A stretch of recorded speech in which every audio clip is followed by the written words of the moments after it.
So hello everyone, मैं रवि एक बार फिर आप सभी का स्वागत करता हूं टारगेट सेमेस्टर का ऑनलाइन प्लेटफॉर्म पे। जैसे कि आप सभी को पता है कि हम लोग लखनऊ विश्वविद्यालय का सिलेबस हम लोग डिस्कस कर चुके थे बॉटनी का। और इसमें ये देख लीजिए सर कि बॉटनी में कितने यूनिट हमको पढ़ने हैं, किस यूनिट में कौन से टॉपिक को हमको पढ़ने होंगे, समझने होंगे, जो कि आपके एग्जाम के पॉइंट ऑफ व्यू से काफ़ी इंपॉर्टेंट था। हम ये सभी चीज़ आपको ऑलरेडी बता चुके हैं, समझा चुके हैं।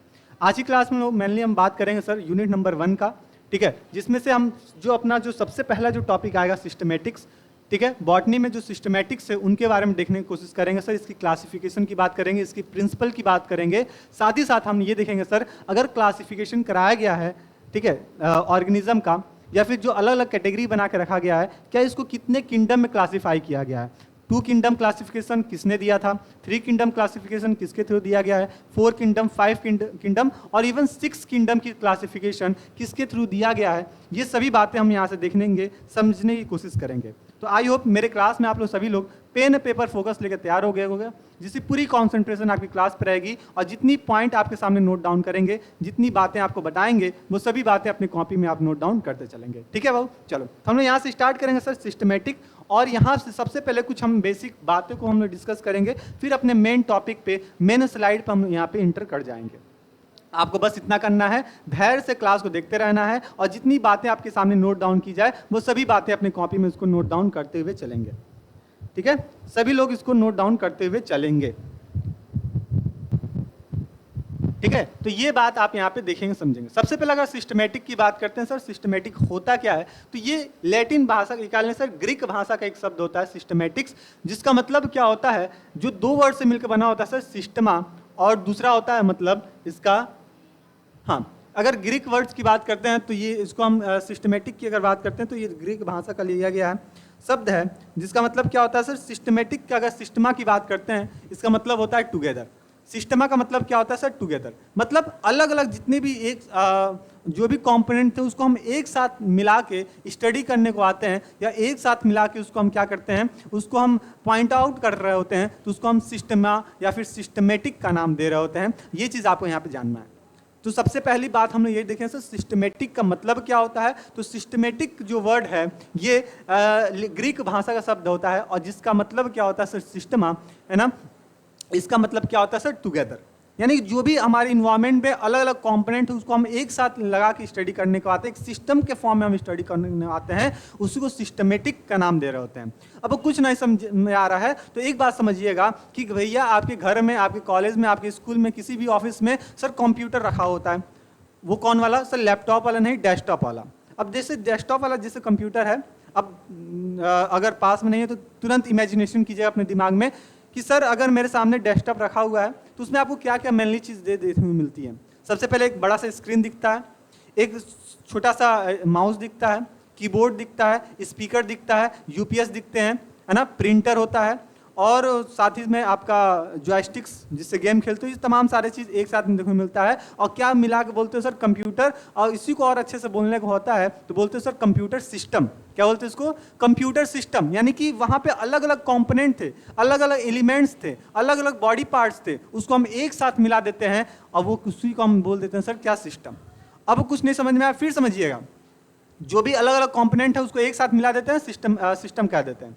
जैसे आप सुने हो सर गवर्नमेंट सिस्टम बहुत अच्छी है, यहाँ की गवर्नमेंट सिस्टम बहुत बेकार है। मतलब वहाँ पे जितने भी कंपोनेंट, जितने भी मंत्री हैं, जितने भी वहाँ पे एमएलएज हैं, है ना, जितने भी वहाँ पे कार्यकर्ता हैं, सभी को हम एक साथ बोल के बोलते हैं सर ये पर्टिकुलर स्टेट की या पर्टिकुलर ये कंट्री की ये गवर्नमेंट सिस्टम अच्छी है, खराब है। ठीक है, वहाँ पे हम एक आदमी की बात नहीं कर रहे होते हैं, वहाँ पे जितने भी अलग अलग कंपोनेंट है सबकी वहाँ पे हम एक साथ वहाँ पे डिस्कस कर रहे होते हैं, उसी को हम सिस्टमेटिक का नाम देते हैं। तो जाहिर सी बात है अपने बॉटनी वाले पोर्शन में अगर आया है, बायोलॉजी के पोर्शन में अगर सिस्टमेटिक आया है, तो यहाँ पे हम किसकी बात कर रहे होंगे, यहाँ पे जितने भी अलग टाइप के जितने भी ऑर्गेनिज्म हैं, उन सभी ऑर्गेनिज्म को अगर एक साथ मिला के हम स्टडी करने को आते हैं, एक पर्टिकुलर ग्रुप में मिला के स्टडी करने को आते हैं, उसी को हम सिस्टमेटिक या फिर सिस्टमा का नाम दे रहे होते हैं। ये चीज़ अपने कॉपी में जल्दी से आप इसको नोट डाउन कर लीजिएगा। ठीक है, आई होप कि यहां तक की बातें आपको क्लियर हो गई होंगी। अब देखो, अब ये जो टेक्स्ट सिस्टमेटिक है, इसको पार्सली हम क्या किए, अलग अलग कैटेगरीज में उसको टेक्सोनॉमिक के बेसिस पे उसको हम क्या किए, उसको डिस्क्राइब कर लिए। ठीक है, जिसको हम क्या बोलते हैं सर, सिस्टम ऑफ क्लासिफिकेशन का नाम से जानते हैं। अर्लियर जितने भी बायोलॉजिस्ट थे, ठीक है। अब सोच के देखो, हमारे अर्थ पे अगर हम बात करते हैं, पर्टिकुलर अपने बायोस्फीयर की बात करते हैं, तकरीबन 7 मिलियन आपके प्लांट हैं और इसी के आसपास आपके एनिमल्स भी देखने को मिल जाते हैं। तो सोच के देखो कि इतने सारे जितने भी अलग अलग पार्ट्स हैं प्लांट्स के, एनिमल्स के, तो क्या इनको एक साथ स्टडी कर पाना पॉसिबल है किसी का? अब बोलो सर कोई भी, भगवान तो है नहीं सब कोई, है ना, भगवान तो है नहीं भैया एक बार में सबकी हम स्टडी कर लें, जाहिर सी बात है। तो उसके लिए क्या करना पड़ेगा सर, अलग अलग ग्रुप बनाना पड़ेगा, अलग अलग कैटेगरीज बनाने पड़ेंगे, जिससे हम इसको क्या करें सर, इजीली वे में स्टडी कर लें। अब जैसे कि आप एक छोटा सा एग्जांपल लीजिए, जब आप क्लास में थे, अभी भी क्लास में ही होगे, बोलोगे सर अभी हम कौन हमारे कहाँ जा रहे हैं, अब यूनिवर्सिटी क्लास ले लो या फिर आपकी एकेडमिक की जो क्लास थी, 10th 12th की जो क्लास थी, तो वहाँ पे आपको एक क्लास टीचर मिलता था। क्या मिलता था सर? क्लास में एक क्लास टीचर मिलता था। वो क्लास टीचर क्या करता था, सभी बच्चों के बारे में पर्टिकुलर सभी नॉलेज होता था उसके बारे में, है ना, कि बच्चे क्लास में कितने बच्चे हैं, कौन बच्चा कितना पढ़ने में अच्छा है, कौन बच्चा पढ़ने में एवरेज है, कौन बच्चा एकदम डल है, कौन बच्चा बैक बेंचर है, सभी के बारे में उसको पता होता था। कैसे पता होता था? इसके पीछे का रीज़न है। अब अगर हम सबसे पहले अगर हम जो सपोज कि डे 1 पे हम क्लास में गए, नई क्लास में इंटर किए, डे 1 है अपने पास, और उस डे 1 में हम जैसे ही जाते हैं तो जो क्लास टीचर होता है या इवन अदर कोई भी सब्जेक्ट का क्लास जो भी टीचर आता है, सबसे पहले बच्चों से इंट्रोडक्शन लेना स्टार्ट करता है और फिर साथ में अपना इंट्रोडक्शन भी देता है, मेरा फला फला नाम है, मैं आपको ये क्लास पढ़ाऊंगा और आपको मेरे साथ पढ़ने में बहुत मजा आएगा, ये सब बात बोल देता है। अब फिर क्या बोलेगा कि चलो फर्स्ट डेस्क से या फिर लास्ट डेस्क से सभी लोग बच्चे खड़ा होंगे, अपना अपना इंट्रोडक्शन देंगे, मेरा नाम क्या है, पापा का नाम कहाँ है, कहाँ से रहता हूँ, है ना, पिछले क्लास में कितने नंबर थे, ये सब कुछ इंट्रोडक्शन देने के लिए बोलता है। फेवरेट कलर क्या होता है ना, ये सभी चीज़ बात बोलेगा। अब ये सब जब बोलेगा तो उसको एक आकलन लग जाएगा कि मेरे क्लास में किस लेवल के बच्चे हैं। क्यों? क्योंकि उसके पिछले क्लास का मार्क्स से पता चल जाएगा कि बच्चा पढ़ने में अच्छा है कि बच्चा पढ़ने में डल है या फिर बैक बेंचर है। समझ रहे हो? अब सपोज लो कि आपके क्लास में 100 बच्चे थे, 100 बच्चे थे क्लास में, क्लास जो स्ट्रेंथ थी 100 बच्चों की थी। अब 100 बच्चों के बारे में एक साथ स्टडी करना पॉसिबल नहीं है, ठीक है, पॉसिबल नहीं। अब कुछ लोग बोलेंगे सर 100 ही बच्चे तो हैं, हम पढ़ लेंगे, सभी के बारे में जान लेंगे, सबका नाम याद कर लेंगे, ऐसा नहीं हो पाएगा। तो वो क्लास टीचर क्या करेगा, वो 4 ग्रुप में या फिर 5 ग्रुप में बच्चों को डिवाइड कर देगा, बोलेगा कि जितने भी ऐसा तो नहीं करना चाहिए एनईपी के थ्रू, ये थोड़ा अलग है, लेकिन हाँ पढ़ने के लिए हम समझने के लिए कर सकते हैं। क्या कि जिनका पिछले क्लासेस में 90 से 100 के बीच में परसेंटेज होगा, उनकी ग्रुप ए में बात की जाएगी, जिनका 70 से 80 के बीच में परसेंटेज था, उनका ग्रुप बी में बात की जाएगी। इसी तरह अलग अलग कैटेगरी यहाँ पे हम बना दिए। अब उससे जो भी क्लास टीचर होगा वो इजीली समझ जाएगा कि मेरे क्लास में 100 परसेंटेज वाले या फिर अच्छे एक्सीलेंट बच्चे कितने हैं मेरे क्लास में, 5 हैं, 4 हैं, 9 हैं, ठीक है। अगर मेरे क्लास में 70 से 80 के बीच में अगर परसेंटेज वाले बच्चे हैं तो वो कितने हैं। तो इस तरह हम अलग अलग कैटेगरी हम जान जाएंगे, और कितने बच्चे बैक बेंचर हैं, कितने बच्चे पढ़ने में एकदम 0/सन्नाटे हैं, वो कितने बच्चे हैं। तो इस तरह 100 बच्चों के बारे में वो ईजी वे में आराम से पढ़ सकता है, समझ सकता है, और धीरे धीरे सबका नाम भी जान सकता है। इसी तरह हमारे जितने भी साइंटिस्ट थे, जितने भी बायोलॉजिस्ट थे पहले के समय में, वो क्या किए कि हमारे अर्थ पे जितने भी ऑर्गेनिज्म है उसको क्या किए, डिवाइड करना स्टार्ट किए। डिवाइड करने के इन द बेसिस उसको स्टडी करने की स्टार्ट किए, और स्टडी करने के लिए क्या करते हैं, वो 2 कैटेगरी में डिवाइड कर देते हैं, जिसको हम बोलते हैं सर 2 किंगडम क्लासिफिकेशन। अभी हमको अलग अलग किंगडम देखने को मिलेगा, जैसे हमको ऑलरेडी आपको बताया है 2 kingdom, 3 kingdom, 4 kingdom, 5 kingdom, even 6 kingdom की हम यहाँ पे बात करने वाले होंगे। और ये भी बताएंगे कि कौन सा किंगडम, कौन सा क्लासिफिकेशन सबसे एविडेंट फॉर्म में यूज किया जाता है और किसको नेग्लिजिबल फॉर्म में यूज किया जा रहा है। सबसे पहले हम बात करेंगे, अगर बायोलॉजिस्ट की बात करते हैं तो एक साइंटिस्ट आते हैं कैरोलस लिनियस। कौन आते हैं सर? कैरोलस लिनियस आते हैं। लेकिन उनसे भी पहले एरिस्टोटल साहब आते थे और कुछ अपना एविडेंस, कुछ अपनी पॉइंट रखते हैं और फिर बोलते हैं कि हम इस तरह हमारे अर्थ में जितने भी ऑर्गेनिज्म हैं उनको हम डिवाइड कर सकते हैं। किसके बेसिस पे? ऑन द बेसिस ऑफ क्या उनके ब्लड में का रंग लाल है, खून का रंग लाल है, या फिर अदर कोई लाल है, अदर किसी कलर का है। तो इसके बेसिस पे एरिस्टोटल साहब, जिसको हम क्या बोलते हैं, फादर ऑफ बायोलॉजी के नाम से जानते हैं, सबसे पहले वो आते हैं और फिर वो क्लासिफाई करना स्टार्ट करते हैं और मेनली 2 ग्रुप में क्लासिफाई करके छोड़ देते हैं। लेकिन वो पूरी क्लासिफिकेशन उनकी नहीं मानी जाती है। लेकिन उन्हीं के साथ जस्ट बगल में ही, उनके जस्ट पीछे ही लगे हुए थे कौन? कैरोलस लिनियस, है ना। वो क्या करते हैं, हमारे अर्थ पे, हमारे बायोस्फीयर पे जितने भी ऑर्गेनिज्म है उसको 2 कैटेगरी में डिवाइड कर देते हैं। एक जो था प्लांट और जो दूसरा था एनिमल्स, जो कि आप लोग जियोलॉजी में पढ़ लियो यूनिट नंबर 2 तक आई थिंक, है ना। तो अगर हम बात करते हैं सर, प्लांट्स और एनिमल 2 कैटेगरी में आपको डिवाइड कर दिया गया और बोला गया कि भैया देखो, अर्थ पे जितने भी जानवर हैं उनको हम एक कैटेगरी में कर देते हैं, अर्थ पे जितने भी पेड़ पौधे हैं उनको हम दूसरे कैटेगरी में कर देंगे। यही अगर हम कर देते हैं तो हम आराम से क्लासिफिकेशन करके स्टडी कर सकते हैं। लेकिन सोच के देखो एक सेकंड के लिए कि एक प्लांट तो हमारे धरती पे है नहीं, ऐसा होता है नहीं कि भैया हमारी धरती में एक पौधा है तो चलो हम एक पौधा को अलग कर दिए, हम पूरी स्टडी कर लेंगे इसके बारे में। हमारी धरती पे एक जानवर है, हम पूरी स्टडी कर दिए, ऐसा तो पॉसिबल नहीं है भैया। आप डाटा देखोगे सर, एनिमल्स की डाटा मिलियन में देखने को मिलती है, प्लांट्स की भी डाटा कुछ इस तरह हमको देखने मिल जाता है। तो यहाँ पे भी कुछ ना कुछ यहाँ पे दिक्कतें आ गई सबको स्टडी करने में। तो फिर क्या होता है सर, फिर आते हैं हमारे हैकल साहब, अर्नस्ट हैकल जिसको कहते हैं, कहते हैं, जो कि 3 किंगडम क्लासिफिकेशन लेकर आते हैं, 3 किंगडम लेकर आते हैं और बताते हैं नहीं प्लांट एनिमल, इसके साथ हम मोनेरा को भी हम यहाँ पे इंक्लूड कर सकते हैं या फिर प्रोटिस्टा को भी यहाँ पे इंक्लूड कर सकते हैं। इस तरह क्लासिफिकेशन करना स्टार्ट करते हैं। यहाँ पे इनके भी कुछ डिसएडवांटेज होते हैं, ये सभी चीज़ हम लोग आगे पढ़ेंगे, देखेंगे। एक बार ओवरफ्लो आप देख लीजिए ओवरऑल, फिर हम लोग अपने मेन स्लाइड पे आ जाएंगे। तो वहाँ पे कुछ ना कुछ डिसएडवांटेज होता है कि नहीं भैया हम पूरे यहाँ पे हम प्रोकैरियोट की यहाँ पे लोचा लग जाता है। हम ऐसा तो नहीं हो सकता है कि प्रोकैरियोट की और यूकैरियोट को दोनों को एक ही ग्रुप में डाल दें। फिर वहाँ से लोग वहाँ से हटते हैं। फिर 4 किंगडम क्लासिफिकेशन आता है कॉपलैंड साहब के थ्रू।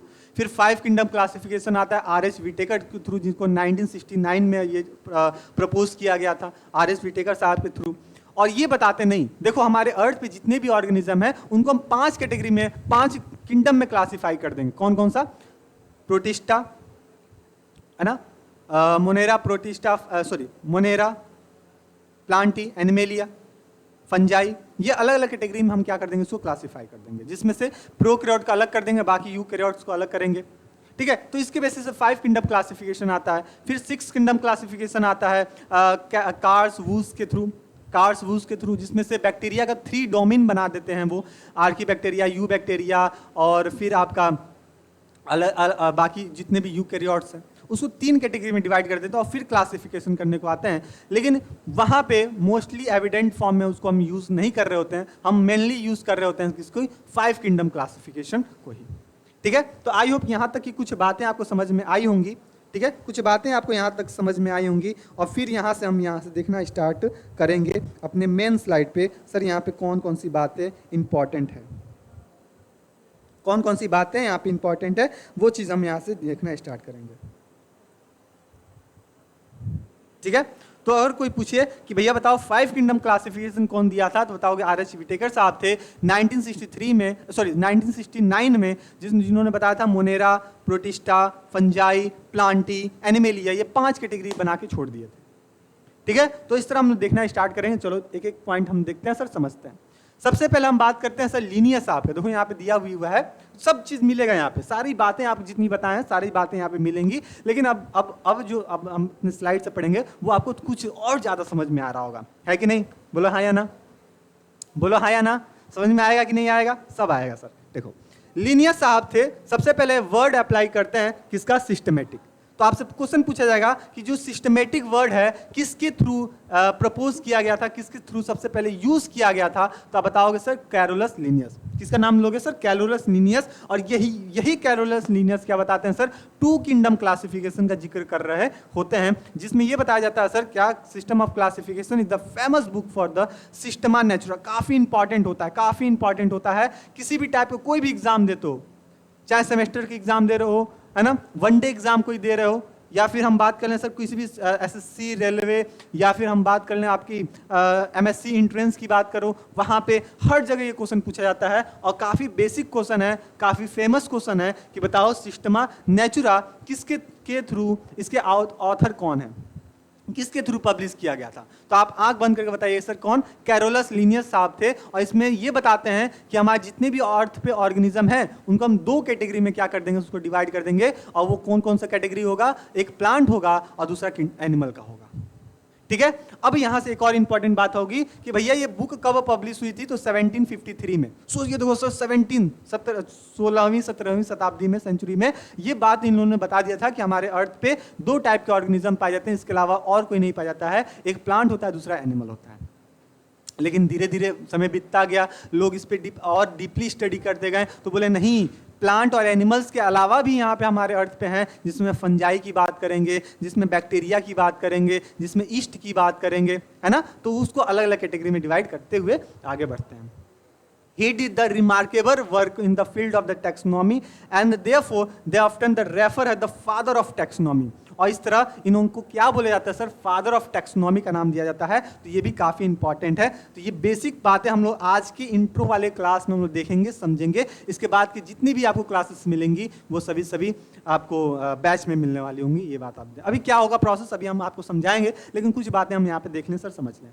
तो आई होप कि ये जो पहला स्लाइड आपके सामने आया है, छोटा सा स्लाइड आया है, आपको क्रिस्टल क्लियर हो गया होगा। सर इसमें हमको पढ़ना क्या है, समझना क्या है, ये हम लोग पहले से देखे थे, लेकिन कुछ बातें और जो हमको नहीं पता था सर यहाँ पे हम क्लियर हो गया।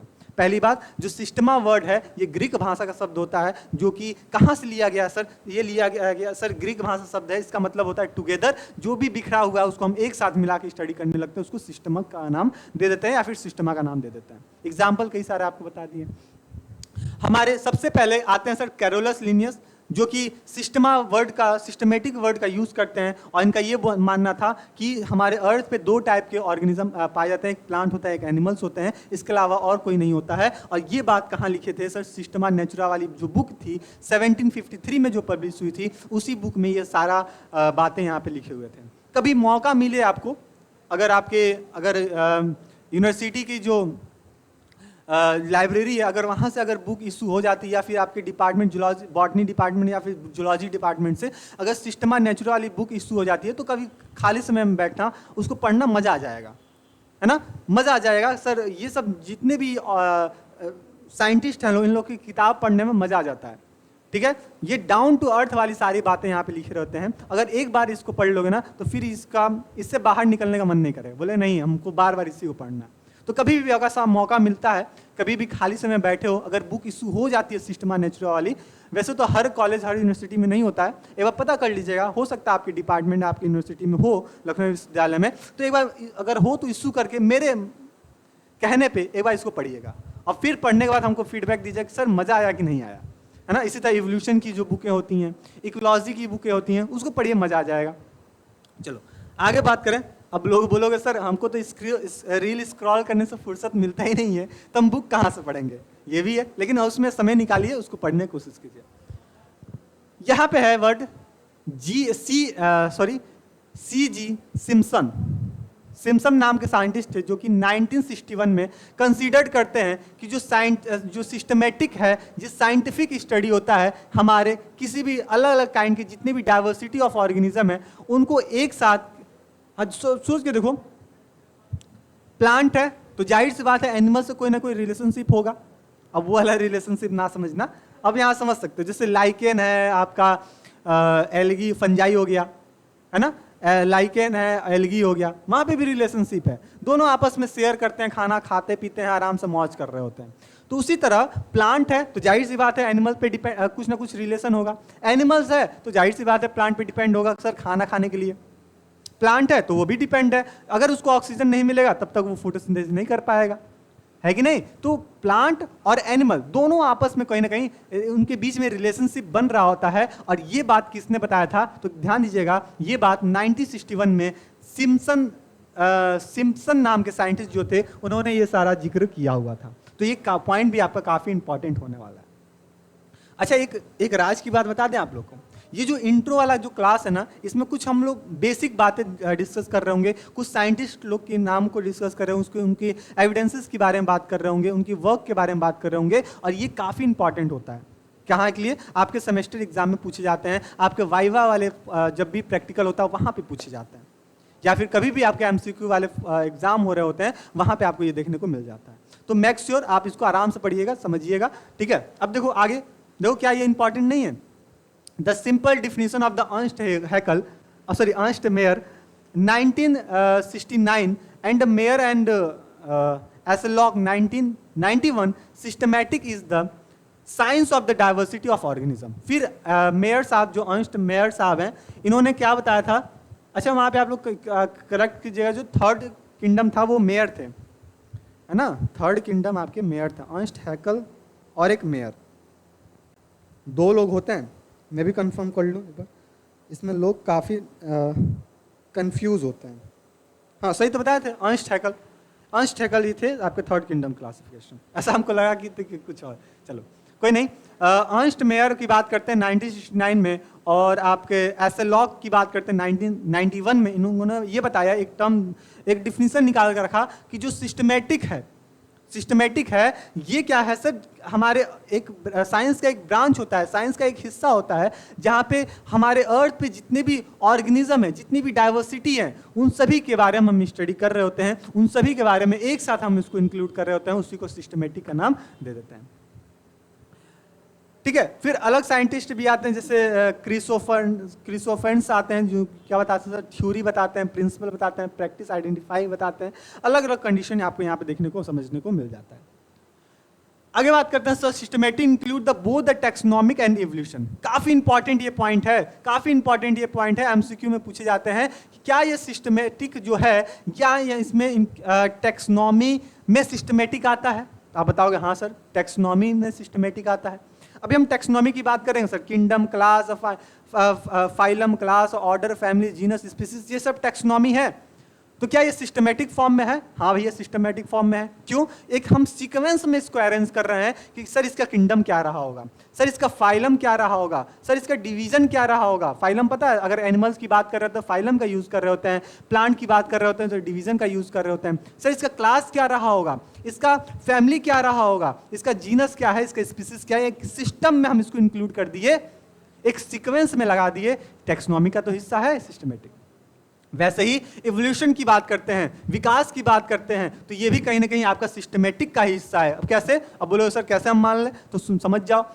पहले क्या था सर, सबसे पहले साइनोबैक्टीरिया, बैक्टीरिया वहाँ पे इवॉल्व हुआ, बैक्टीरिया से हायर उसके दूसरा ऑर्गेनिज्म बना, उससे कोई और ऑर्गेनिज्म बना, उससे और ऑर्गेनिज्म बना, धीरे धीरे इवोल्यूशन होता गया, समय दर समय बीतता गया, एक अलग अलग टाइप का ऑर्गेनिज्म उसी से बनना स्टार्ट हुआ। तो एक सिस्टमेटिक फॉर्म में तो है। हम बोलते हैं सर देखो, सबसे पहले हमारा जो फाइलम हम पढ़ रहे होते हैं, प्रोटिस्टा है ना, पॉरीफेरा, एनेलिडा, एस्केलेंथिस है ना, एनेलिड्स। तो इस तरह हम क्या एक सीक्वेंस में तो पढ़ रहे हैं, लोअर ऑर्गेनिज्म से हायर ऑर्गेनिज्म में, इसी के बेसिस पे इनकी क्या हुई है सर, इवोल्यूशन हुई है।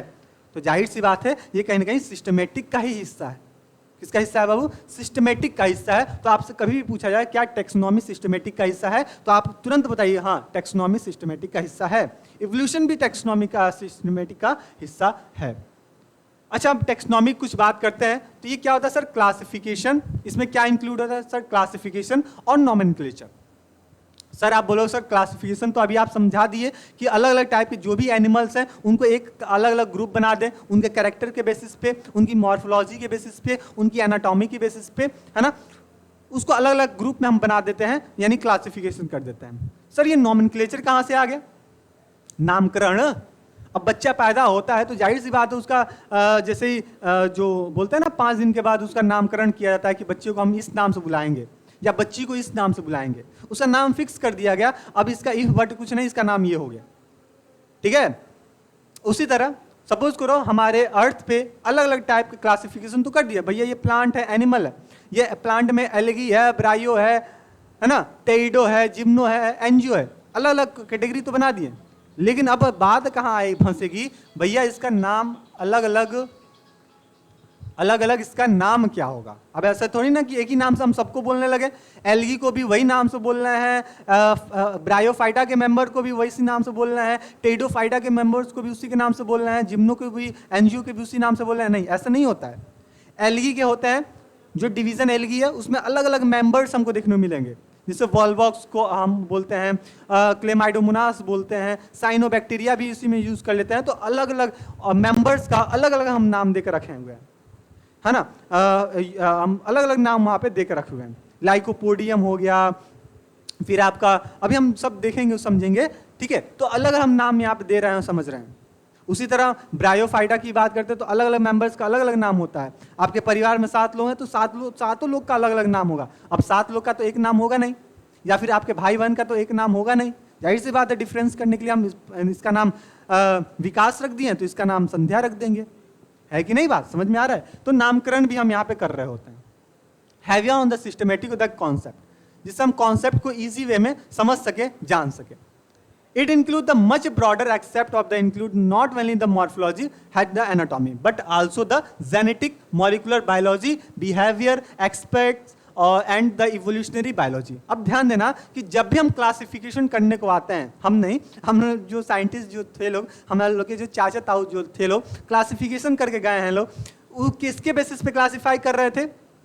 केवल उसकी मॉर्फोलॉजी एनाटॉमी पे नहीं, मॉर्फोलॉजी एनाटॉमी पे नहीं, उसकी मॉलिक्यूलर बायोलॉजी के बेसिस पे भी, उसकी सेल वॉल के स्ट्रक्चर के बेसिस पे भी, उसके हम बात कर लें सर क्या, उसके बिहेवियर के बेसिस पे भी क्या करने सर, क्लासिफिकेशन करने को स्टार्ट किए। तो आपसे देखोगे एनसीईआरटी अगर 11th की उठाते हो तो वहां पे आप जैसे क्लासिफिकेशन जो है लाइफ डाइवर्सिटी, वहां पे एक टेबल बना के रखा हुआ है, मोड ऑफ क्लासिफिकेशन, जिसमें से सेल वॉल की बात करो, टाइप ऑफ सेल वॉल है ना, न्यूट्रिशन की बात करोगे, बॉडी साइज की बात करोगे, एग्जाम्पल की बात कर रहे होगे, है ना, पिगमेंटेशन की बात कर रहे होगे, अलग अलग टेबल बना के वहां पर रखा गया है, जिसके बेसिस पे हम क्या करते हैं सर, अलग अलग ऑर्गेनिज्म को अलग अलग मेंबर्स में उसको क्या कर देते हैं, उसको क्लासिफाई अलग अलग ग्रुप में कर देते हैं। बात समझ में आई? बोलिए एक बार हाँ या ना, बस एक बार बताइए सर हाँ या ना। अब बोलोगे सर ये क्लास तो आपको रिकॉर्डेड है, तो हम हाँ या ना बोले तो आपको कैसे पता चलेगा? आप जहां बैठो वहीं पे चिल्ला के बोलो हाँ सर समझ में आ गया, हम सुन लेंगे, हम सुन लें। आप चिल्ला के बोल दो हम सुन लेंगे, अब इतना मत चिल्लाइए बगल वाले जो भी हो आपको लगे पीटने, ऐसा नहीं, ठीक है? तो बस बोलिएगा हाँ सर समझ में आ गया, कि इसमें कोई दिक्कत नहीं है, हम समझ जाएंगे। आप एक बार मन में बोलिएगा, धीरे से बोलिएगा, हम समझ जाएंगे, ठीक? चलो, तो इसके अगर हम क्लासिफिकेशन करने को आते हैं तो इसकी मॉर्फोलॉजी एनाटॉमी के बेसिस पे तो करते ही करते हैं कि भैया इसकी बाहर सेल वॉल कैसे, ढांचा कैसा है, बॉडी का शेप एंड साइज कैसा है, साथ ही साथ इसकी मॉलिक्यूलर बायोलॉजी पे भी डिस्कस कर रहे होते हैं, है ना, कि क्या इसके अंदर जो डीएनए आरएनए है, जीन है, सिंगल स्टैंडर्ड का है, डबल स्टैंडर्ड का है ना, क्या इसका डीएनए सर्कुलर फॉर्म में है कि लीनियर फॉर्म में है, तमाम सारे बातें हम यहाँ पे देखेंगे, समझेंगे। The recent approach of the science of the biology has added the new dimension of the science, that is the classify and the new systematic of the innards of the synthetic process that all the discipline of the biology। अब धीरे धीरे क्या होता गया, समय दर समय बीतता गया, कुछ कुछ नई बातें यहाँ पे ऐड कर होते गई, और फिर बताया गया कि सर क्या ये कंप्लीट क्लासिफिकेशन है और इसी को हम वैलिड मानेंगे, और इसी से हम अपनी पूरी जितनी भी अर्थ पे हमारे ऑर्गेनिज्म पाए जाते हैं उनको हम एक साथ स्टडी यहाँ से हम कर सकते हैं बहुत ही आसान फॉर्म में। ठीक है बाबू, चलो अब देखो, अच्छा कुछ इंपॉर्टेंट बातें हैं आपको यहाँ पे बता दें जो कि काफी इंपॉर्टेंट रहने वाली है। क्यों रहने वाली है बता दें आपको। हम लोग का जो बैच है लखनऊ विश्वविद्यालय के लिए वो लॉन्च हो चुका है, आपको पता है सर, और इसमें आप लोग जूलॉजी के दबा के क्लास भी देख रहे होगे, पढ़ रहे होगे, केमिस्ट्री भी पढ़ रहे होगे। ये जो बैच है इसमें सारथी बैच LUBSC के नाम से होगा। जितने लोग अभी तक रजिस्टर्ड नहीं किए हो, बता दें फिर, जितने लोग रजिस्टर्ड नहीं किए हो अपने आप को, वो सभी लोग यहाँ पे रजिस्टर कर लीजिए अपने आप को, क्योंकि यहाँ पे आपको कंप्लीट सिलेबस का डिस्कशन देखने को मिलेगा नोट्स के साथ। अब नोट्स कैसे मिल रहा है आपको ऑलरेडी अंदाजा तो लग ही गया होगा सर, वन लाइनर में नोट्स मिल रहे हैं, बाईलैंग्वेज है, इंग्लिश भी है, हिंदी भी है। तो आई मेक श्योर कि आप लोग इंग्लिश पढ़ रहे होगे, समझ रहे होगे, लेकिन जो बच्चा हिंदी वाला है वह यहाँ से देख सकता है, पढ़ सकता है। थर्ड सेमेस्टर की बात करते हैं तो इसमें आपको फिजिक्स का क्लासेस देखने को मिल जाएगा इसी बैच में, केमिस्ट्री के भी मिल जाएंगे, जूलॉजी, बॉटनी और आपको मैथ्स देखने को मिल जाएगा। अब बोलो सर मैथ्स फिजिक्स से तो हमको नाता ही नहीं है, लेकिन आप बता रहे हो तो ठीक है भैया, नहीं नाता है, मान लेते हैं आप बायोलॉजी वाले बच्चे हो, ठीक है, आपके जो भी दोस्त होंगे उनको बता दिया सर सारथी बैच में आपको ये भी ऑप्शन यहाँ पे देखने को मिलेगा। एक प्लेटफॉर्म पे एक ही बैच में आपको सारा कंडीशन देखने को मिलेगा, तो आपने आपको बायोलॉजी में आप रजिस्टर कर लीजिएगा।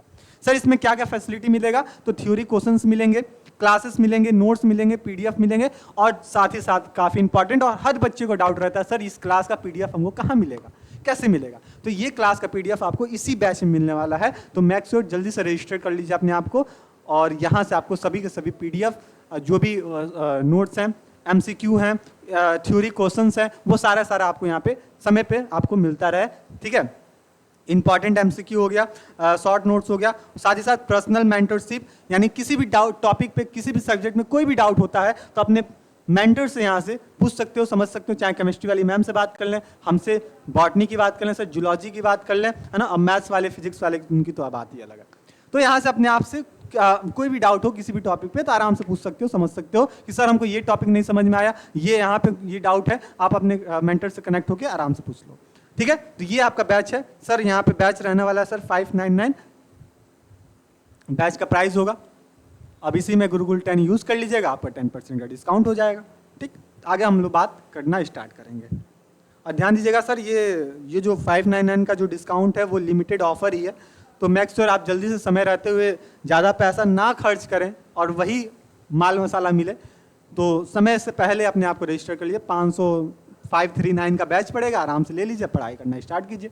चलिए सिस्टमेटिक की क्लास, सिस्टम ऑफ क्लासिफिकेशन की बात करते हैं। तो सबसे पहले जो क्लासिफिकेशन आता है उसको हम बोलते हैं आर्टिफिशियल क्लासिफिकेशन। क्या बोलते हैं इसको? Artificial classification.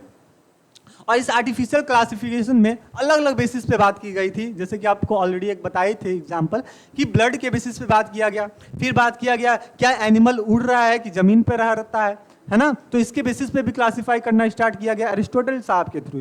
देखते हैं sir, it is adopted by the Pinley. He classified the animals of the basis of their flying ability in the presence or absence of the wing. यानी कि जो भी ऑर्गेनिज्म है, क्या वो ऑर्गेनिज्म उड़ रहा है कि नहीं उड़ रहा है? उड़ रहा है, हवा में उड़ता है कि नहीं उड़ता है, क्या उसके पास विंग्स हैं कि नहीं है, इसके बेसिस पे क्लासिफाई करना स्टार्ट किया। अगर उड़ते हैं तो वहां पे कौन कौन से एनिमल आते हैं सर? बर्ड्स आते हैं, बैट्स आते हैं, बटरफ्लाई आते हैं, इनको एक साथ रख दिया गया। इनको एक साथ रख दिया गया, क्यों? क्योंकि ये उड़ रहे हैं। अब सोच के देखना, एक साथ रख दिए हैं। यहाँ पे देखो बर्ड्स हैं, एविस होते हैं, बेट्स हैं, मैमल्स हैं, बटरफ्लाई हैं, इंसेक्ट हैं, तो सबको एक साथ रख दिया गया। अब सबका कैरेक्टर अलग अलग है ना। अब देखो बटरफ्लाई की ही बात कर लेते हैं हम, तो इसके पास कितने होता है सर? 2 पेयर विंग्स होती हैं, 6 पैर होती हैं, 3 पेयर ऑफ लेग्स होती हैं, एंटीना पाई जाती हैं। उसको हम किसके साथ रख दिए सर? बैट के साथ रख दिए हैं। ये वही बैट है जो कि क्या कर रहा है सर? बच्चा पैदा कर रहा है ना, अपने बेबी को मिल्क फीडिंग करा रहा है। ये उसी के साथ रख दिए हैं जिसमें क्या होते हैं? बर्ड्स आते हैं, जिसमें तो विंग्स पाए जाते हैं, लेकिन ये क्या कर एग लेइंग वाले होते हैं। तो इसके बेसिस पे इनको क्लासिफाई करना स्टार्ट किया गया। ठीक है, it is based upon the comparison of the one of the few character without any the phylogenetic relationship. ये जब भी आर्टिफिशियल सिस्टम लगाया गया तो इसमें ये देखा गया, 1-2 कैरेक्टर देखा गया, भैया इनके पास विंग्स है, उड़ रहे हैं, ठीक है, इनको हम बर्ड्स में डाल दिए, इनको फ्लाइंग एनिमल्स में डाल दिए। बाकी इनके फाइलोजेनेटिक कैरेक्टर को नहीं देख रहे हैं, इनकी इवोल्यूशनरी बेसिस पे नहीं देख रहे हैं कि भैया इनकी इवोल्यूशन कैसे हुई है। बस देखिए क्या विंग्स है, उठा के डाल दो विंग्स वाले में, विंग्स नहीं है, उठा के दूसरे ग्रुप में डाल दो। लेकिन क्या इनकी जो जीनोम है, इवोल्यूशनरी है, वो क्या आपस में मिलजुल रहे हैं कि नहीं जुल रहे हैं, इससे कोई मतलब यहाँ पे था ही नहीं। तो आगे चल के इसको यहाँ पे नकार दिया गया। बात समझ में आई? चलो आगे बात करते हैं। The earliest system of the classification which remain the dominant from the 300 BC up to the 1830s, where the artificial system which are the based upon the few easy observable character of the plants such as the trees, shrubs, herbs, etc., or the floral character, that is the particular number of the stamens or the carpel. यही बात अभी हम लोग बात की है sir, जैसे animal में क्लासिफाई की जा रही थी कि भैया इनके पास विंग्स है कि नहीं है, उसी तरह अर्लियर क्लासिफिकेशन में प्लांट की भी क्लासिफिकेशन की जा रही थी कि भैया इनको 3 कैटेगरी में हम क्लासिफाई कर देंगे कि प्लांट छोटा है तो उसको हर्ब्स कह दिए, प्लांट थोड़ा सा बड़ा है उसको श्रब्स कह दिए, और प्लांट बहुत बड़ा है यानी कि वो पेड़ का नाम दे देंगे। साथ ही साथ इनके मॉर्फोलॉजी के बेसिस पे, फ्लोरल कैरेक्टर के बेसिस पे हम भी क्लासिफाई कर रहे हैं क्या इनमें स्टैमेन कार्पेल पाया जा रहा है कि नहीं पाया जा रहा है। Such type of classification using the last observable character that are the instructor of the affinity, that is called the artificial. अब इस टाइप की जो भी क्लासिफिकेशन की जा रही थी है ना, कुछ ही कैरेक्टर को देखते हुए उनको क्लासिफाई कर दिया जा रहा था, पूरा कैरेक्टर नहीं देखा जा रहा था, नहीं समझा जा रहा था। इस टाइप को ही हम क्या बोलते हैं? आर्टिफिशियल सिस्टम का नाम दे रहे होते हैं। किसका नाम देंगे बाबू? आर्टिफिशियल सिस्टम का नाम देते हैं।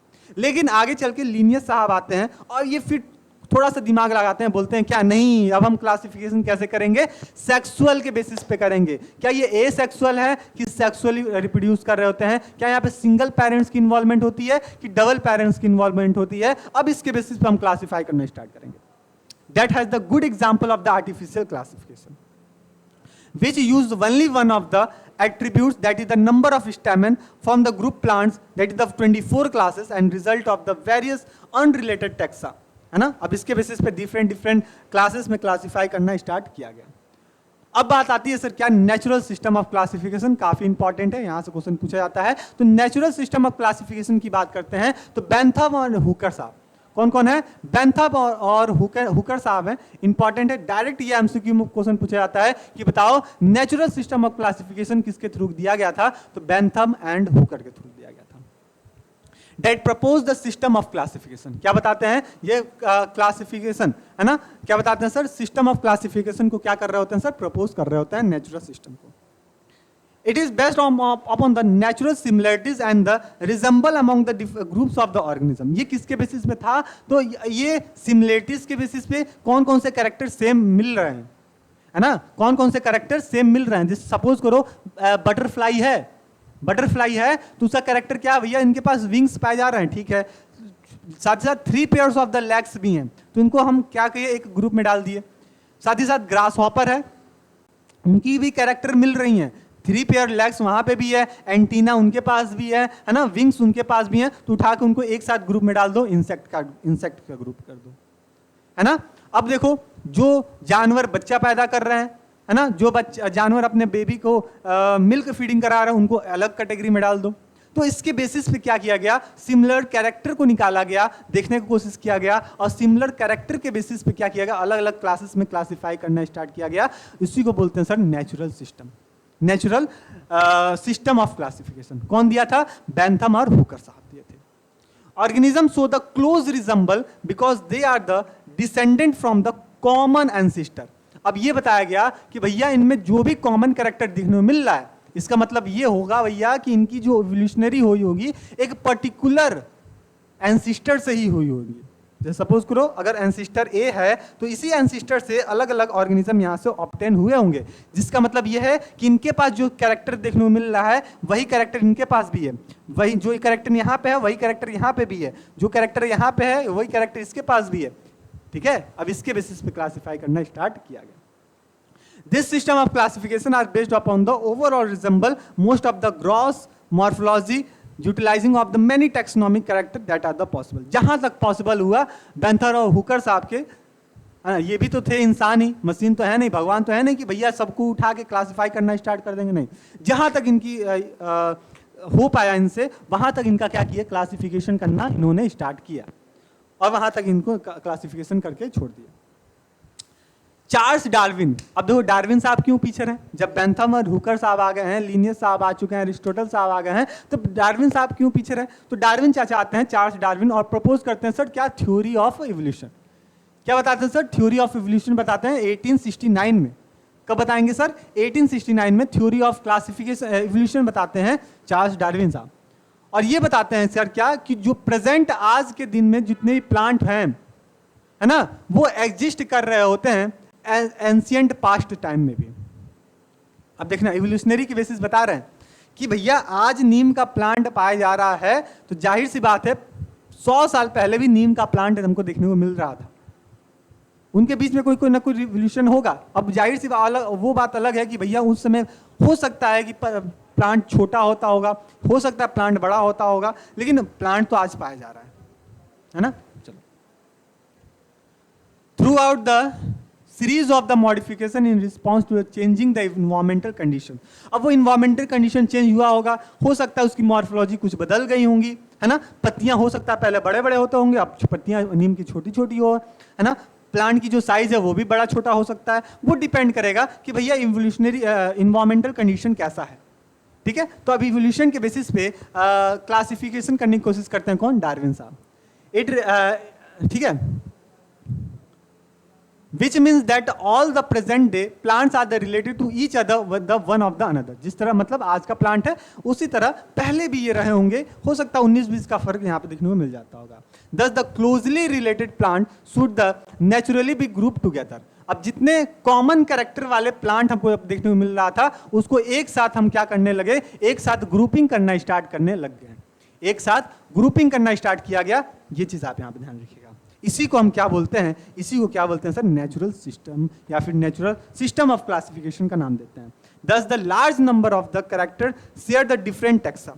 अलग अलग टाइप के कैरेक्टर होंगे, वो अलग अलग टेक्सा को शो कर रहे होंगे, ठीक है, जो कि एक दूसरे से क्या होंगे सर, रिलेटेड होंगे, जो कि एक दूसरे से यहाँ पे रिलेटेड हो रहे होंगे।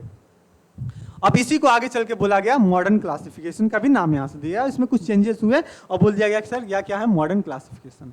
अब हम फाइलोजेनेटिक सिस्टम की बात करते हैं। ये फाइलोजेनेटिक का मतलब क्या होता है सर, इवोल्यूशनरी कैरेक्टर होता है, इवोल्यूशनरी कैरेक्टर होता है। इसको बेस्ट स्टडी कौन किया था, एंगर, पार्थिल और आपका बताओगे हैचिंगसन, ये 3 नाम के साइंटिस्ट थे, एंगल, पैटल, एंगल प्लेंटल और बताओगे हचिंगसन। ये 3 साइंटिस्ट आते हैं और बताते हैं सर क्या, एक थ्योरी प्रपोज करते हैं, एक कॉन्सेप्ट देते हैं जिसका नाम होता है sir phylogenetic system of classification. ये किस पे बेस्ड होता है, इवोल्यूशनरी बेसिस पे होता है। जेनेटिक रिलेशनशिप की बात करते हैं कि भैया ये जो अगर सपोज करो ऑर्गेनिज्म बी है, तो क्या ये ऑर्गेनिज्म ए से कुछ ना कुछ कैरेक्टर शो कर रहा है, कुछ ना कुछ कैरेक्टर शेयर कर रहा है कि नहीं कर रहा है। तो इसके बेसिस पे फाइलोजेनेटिक इवोल्यूशनरी हम यहाँ पे देखने की कोशिश कर रहे होते हैं। This give the clue to find out the ancestor. इससे हमको ये पता चलता है कि भैया इसका एंसिस्टर कौन रहा होगा। जैसे कि सब बात छोड़िए, अपनी ही बात कर लीजिए, हम लोग ह्यूमन है तो बोलते हैं ना कि हम लोग का जो एंसिस्टर है वो एप्स थे, चैंपियंजी, उनका बहुत सारे कैरेक्टर हमसे मिलता जुलता है, तो हो ना हो यही हम लोग के एंसिस्टर होंगे, बंदर हम लोग का एंसिस्टर रहा होगा। अब ये कैसे पता चला, with the help of phylogenetic system के माध्यम से, है ना, इवोल्यूशनरी कैरेक्टर के बेसिस पे, डीएनए रिलेशनशिप के बेसिस पे, जेनेटिक रिलेशनशिप के बेसिस पे हम ये पता लगा लिए कि हम लोग का जो एंसिस्टर कौन रहा होगा। ठीक है, the classification system propose by the Darwin theory. अब ये जो क्लासिफिकेशन सिस्टम था किसके बेसिस पे दिया गया था, कि जो डार्विन का जो थ्योरी था उसी के बेसिस पे ये क्लासिफिकेशन दिया गया था। क्यों, क्योंकि डार्विन साहब पहले ही बता दिए थे सर थ्योरी ऑफ इवोल्यूशन, इसी के बेसिस पे ये फाइलोजेनेटिक सिस्टम आता है। और कौन लाता है सर, ये हैचिंगसन साहब लेकर आते हैं, एंगर साहब लेकर आते हैं, और ये जो भी कॉन्सेप्ट बता रहे होते हैं वो डार्विन के थ्योरी के बेसिस पे ही ये बता रहे होते हैं सारी बातें। That are the mostly phylogenetic, that is the use the many taxonomic character that are the possible to addition of the phylogenetic favor, that are the interpretation. These are the exception of the form of the phylogenetic trees, shrubs or showing the presumptive revolutionary of the groups. हम plant की बात कर रहे हैं तो अलग अलग हम हर्ब्स, ट्रीज, बताओगे सब श्रब्स की यहाँ पे हम डिस्कस कर रहे होते हैं। ये चीज़ आप यहाँ पे ध्यान में रखिएगा। अच्छा, एक चीज़ और ध्यान रखिएगा कि भैया आपके जो डिस्क्रिप्शन बॉक्स है ना, वहाँ पे आपकी एक लिंक दी गई है। ठीक है, लखनऊ विश्वविद्यालय की एक लिंक दी गई है जहाँ पे ग्रुप है, तो व्हाट्सएप ग्रुप है, उस ग्रुप से आप मेक श्योर ज्वाइन हो जाइएगा। क्योंकि आपकी जो भी क्लासेस होंगी या एग्जाम के रिगार्डिंग, क्लास के रिगार्डिंग जो भी अपडेट्स होंगी आपको उसी ग्रुप में बताया जाएगा। जैसे कि आप सपोज करो कि ये जैसी क्लास अपलोड होती है तो इससे पहले आपको एक नोटिफिकेशन चल जाता है ग्रुप में कि भैया ये क्लास अपलोड हो चुकी है। अब जो लोग ग्रुप से जुड़े थे उनको तो पता चल गया कि भैया यहाँ पे टारगेट सेमेस्टर पे ये वीडियो अपलोड हुआ है या फिर ऐप पे लाइव क्लासेस आ रहे हैं, तो वो जो भी अपडेट होंगे आपको उसी ग्रुप में मिलेगा। तो ये चीज़ मेक श्योर कि आप लोग LU का जो ग्रुप है व्हाट्सएप ग्रुप, वहाँ से आप जुड़ जाइएगा। चलिए, अब आता है सर टैक्सॉन और कैटेगरी, ये हम लोग यहाँ पे देखेंगे, फिर इस क्लास को हम लोग यहाँ पे एंड करेंगे। टैक्सॉन की बात करते हैं, अगर इसको प्लूरल फॉर्म में बात करें तो इसको क्या बोलते हैं सर, टैक्सा कहते हैं। ये टैक्सा या टैक्सॉन क्या होता है, group of animals, group of animal, group of plant को हम के स्पीसीज को हम एक साथ स्टडी करने को आते हैं, एक साथ इंक्लूड कर लेते हैं, उसी को हम टैक्सा के नाम से जानते हैं। कोई पूछे कि बाबू टैक्सा क्या होता है, थोड़ा बता देना, बहुत बोल रहे हो तो बताना सर क्या, ग्रुप ऑफ एनिमल्स या ग्रुप ऑफ प्लांट की स्पीसीज को हम एक साथ अगर मिला देते हैं उसी को टैक्सा कहते हैं। अगर हम एनिमल्स की बात करते हैं तो ये वर्ड जो होता है इंसेक्ट के लिए हम यूज कर रहे होते हैं, फिश के लिए यूज कर सकते हैं, बर्ड्स के लिए, मैमल्स के लिए, ये सब क्या है सर, एनिमल्स के टैक्सा है। तो कोई बोले कि बाबू बताओ ये इंसेक्टा क्या है, तो बताओ सर टैक्सा है, क्योंकि यहाँ पे अलग अलग टाइप के इंसेक्ट यहाँ पे इंक्लूड है। मैमल्स की बात करें तो यहाँ पे डिफरेंट टाइप के जितने मैमल्स हैं वो सारे के सारे मेंबर्स यहाँ पे इंक्लूड हैं, ये क्या है, टैक्सा है। इस तरह प्लांट्स की बात करते हैं तो सर फंजाई हो गया, फर्न्स हो गए, मॉजेस हो गए, ग्रासेस हो गए, ये सभी के सभी वर्ड जो हैं, टर्म्स हैं, ये टैक्सा का टर्म है। That are the group of the organism, this are the concept object of the classification, any such group of such population is called the taxon. इसी को हम क्या बोलते हैं सर, टैक्सा या फिर टैक्सॉन का नाम दे रहे होते हैं। But the original uses vainly is called the basis of categories. लेकिन अगर हम ओरिजिनली बात कर रहे हो और डिटेल में बात करते हैं तो इनके कैटेगरी के बेसिस पे हम टैक्सा की बात कर रहे होते हैं, जिसमें से बताओगे sir phylum, class, order, family, genus, इससे भी पहले सर किंगडम, एनिमल का है, एनिमल है तो kingdom, phylum, class, order, family, genus. भाई प्लांट है तो क्या बताओ सर, किंगडम, किंगडम हो गया, डिवीजन हो गया, फिर आपके क्लास हो गए, ऑर्डर हो गए, फैमिली हो गए, जीनस हो गए, स्पीसीज हो गए। ये सब हम कैटेगरी हम अलग अलग बता रहे होंगे, समझा रहे होंगे, ठीक है, कोई ना। ये जो टैक्सॉन जो है, अकॉर्डिंग टू मेयर की बात करते हैं, अर्नस्ट मेयर की बात करते हैं, जो टैक्सोनॉमिक ग्रुप होता है, इसमें हम अलग अलग टाइप के रैंक्स की बात कर रहे होते हैं, डाइवर्सिटी की बात कर रहे होते हैं, जिससे हम एक साथ डिफाइन करके अलग अलग कैटेगरी को स्टडी करने के लिए आ जाते हैं।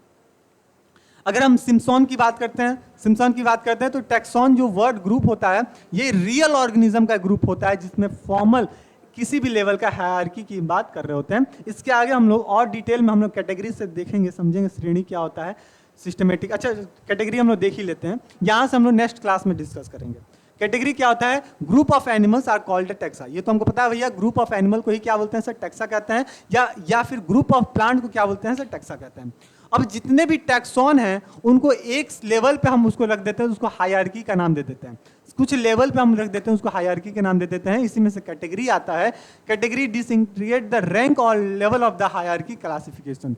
जो कैटेगरी होता है, अलग अलग कैटेगरी बता रहा होता है, सर ये इसका रैंक क्या है, किस लेवल तक का है ये, जिसमें क्लास में अलग अलग मेंबर्स की बात कर रहे होते हैं, है ना। इसमें रैंक की बात कर देंगे, डिफरेंट कैटेगरीज की हायर और लोअर ऑर्गेनिज्म की बात कर देंगे। ये सब बात हम यहाँ से देखेंगे, समझेंगे। अब यहाँ से जो भी बात होंगी हम लोग नेक्स्ट क्लास में देखेंगे, समझेंगे, ठीक है। तो ये चीज़ आप यहाँ से अब ध्यान रखिएगा, ये चीज़ अब यहाँ से आप ध्यान रखिएगा। अब यहाँ से जो भी बातें होंगी, देखो PDF सारा तैयार है, बस आपको बताना है, समझाना है। तो जो कि हम लोग नेक्स्ट क्लास में अब यहाँ से देखने की बात करेंगे। क्लास लंबी हो जाएगी, है ना, इसलिए। तो एक बार और आपको हम बता दें कि जितने लोग अभी तक बैच से नहीं जुड़े हो, सभी लोग बैच से जुड़ जाइएगा। आपका ये LU BSc थर्ड सेमेस्टर के नाम से होगा, सारथी बैच के नाम से होगा, ठीक है, जिसमें आपको complete zoology, botany, maths, physics आपको यहाँ देखने को मिल जाएगा। और कूपन कोड वही है सर, गुरुकुल 10, ठीक है, 599 का है। तो भैया 599 देने से मतलब है, जल्दी से जो भी ऑफर है आप उसको यूज़ कर लीजिए, है ना। ये फीचर्स आपको देखने को मिल जाएगा। और जितने लोग ग्रुप से नहीं ज्वाइन हो, ग्रुप से ज्वाइन भी हो जाएगा, जो कि सारे अपडेट्स आपको वहीं पे मिलते रहेंगे, ठीक है। आई होप क्लास आपको अच्छी लगी होंगी, ठीक है। अब यहाँ से जो भी क्लासेस होंगी आपको बैच में देखने को मिल जाएंगी। और एक बात और, ये जो PDF है बैच में ही मिलेगी, तो इस PDF से अगर पढ़ना चाह रहे हो, है ना, PDF से अपने नोट्स बनाना चाह रहे हो, तो बैच से जुड़ जाइएगा, वहाँ से आपको यहाँ PDF मिल जाएगी, ठीक है बाबू। मिलते हैं हम लोग नेक्स्ट क्लास में, इसके पार्ट 2 में, ठीक है। तब तक के लिए स्टे रहिए, मस्त रहिए, अपनी तैयारी को और मजबूत करते रहिए। धन्यवाद।